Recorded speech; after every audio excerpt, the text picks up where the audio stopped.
Throughout her life, Her Majesty the Queen, my beloved mother, was an inspiration, an example to me and to all my family.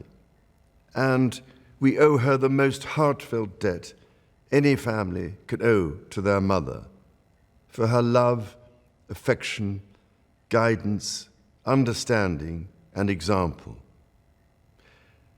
Queen Elizabeth was a life well lived, a promise with destiny kept, and she is mourned most deeply in her passing. That promise of lifelong service I renew to you all today. Alongside the personal grief that all my family are feeling, we also share with so many of you in the United Kingdom, in all the countries where the Queen was head of state, in the Commonwealth and across the world, a deep sense of gratitude for the more than 70 years in which my mother, as Queen, served the people of so many nations.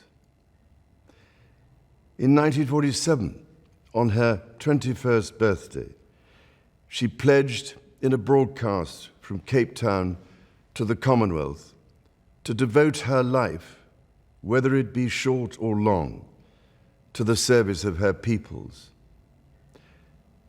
That was more than a promise.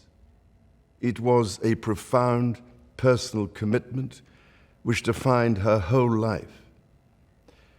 She made sacrifices for duty. Her dedication and devotion as sovereign never wavered through times of change and progress, through times of joy and celebration, and through times of sadness and loss. In her life of service, we saw that abiding love of tradition, together with that fearless embrace of progress, which makes us great as nations. The affection, admiration, and respect she inspired became the hallmark of her reign. And as every member of my family can testify, she combined these qualities with warmth, humor, and an unerring ability always to see the best in people. I pay tribute to my mother's memory, and I honor her life of service.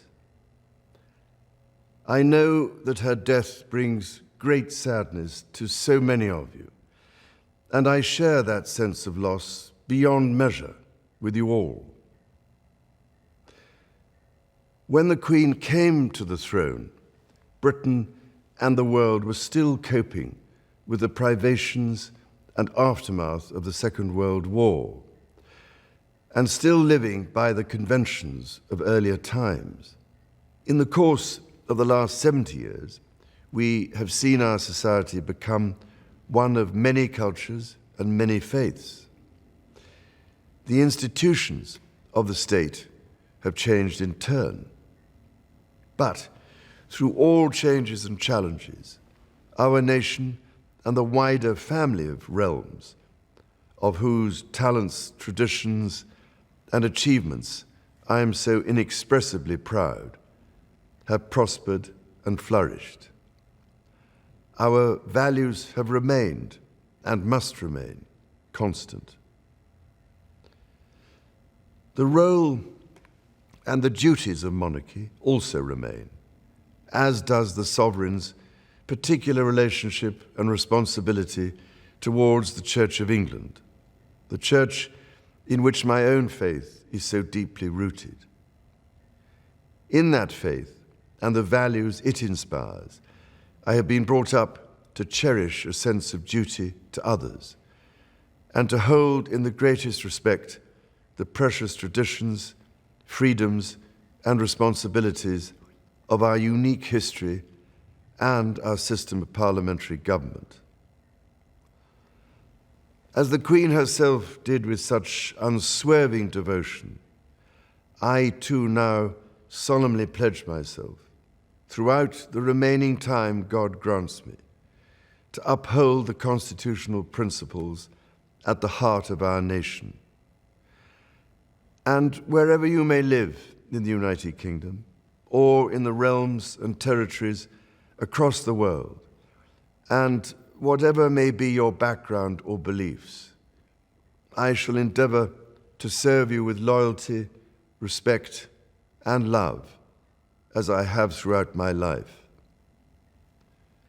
My life will, of course, change as I take up my new responsibilities. It will no longer be possible for me to give so much of my time and energies to the charities and issues for which I care so deeply.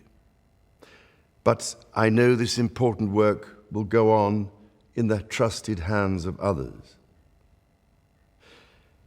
This is also a time of change for my family. I count on the loving help of my darling wife, Camilla. In recognition of her own loyal public service since our marriage 17 years ago, she becomes my Queen Consort. I know she will bring to the demands of her new role the steadfast devotion to duty on which I have come to rely so much. As my heir, William now assumes the Scottish titles which have meant so much to me. He succeeds me as Duke of Cornwall and takes on the responsibilities for the Duchy of Cornwall, which I have undertaken for more than 5 decades. Today, I am proud to create him Prince of Wales, Tywysog Cymru, the country whose title I've been so greatly privileged to bear during so much of my life and duty. With Catherine beside him, our new Prince and Princess of Wales will, I know, continue to inspire and lead our national conversations, helping to bring the marginal to the centre ground, where vital help can be given. I want also to express my love for Harry and Meghan as they continue to build their lives overseas. In a little over a week's time, we will come together as a nation, as a Commonwealth, and indeed a global community, to lay my beloved mother to rest. In our sorrow, let us remember and draw strength from the light of her example. On behalf of all my family, I can only offer the most sincere and heartfelt thanks for your condolences and support. They mean more to me than I can ever possibly express. And to my darling Mama, as you begin your last great journey to join my dear late Papa, I want simply to say this: thank you. Thank you for your love and devotion to our family and to the family of nations you have served so diligently all these years.